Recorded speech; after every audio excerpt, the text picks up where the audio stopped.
Si Judas po ba napunta sa impyerno? Tingnan natin, pasalitain natin ang Biblia. Juan chapter 21 verse 20.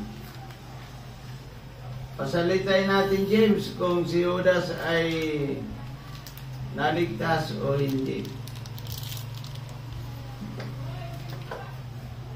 Juan chapter 21 verse 20. Sige, tuloy-tuloy. Lumingon si Pedro at nakita niyang sumusunod ang alagad na minamahal ni Jesus. Ang siyang humilig sa dibdib ni Jesus nang sila'y naghahapunan at nagtanong, Panginoon, sino po ang makakanulo sa inyo?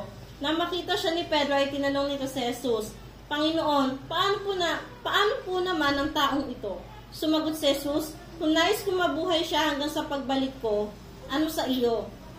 Sumunod ka sa akin. Ayun.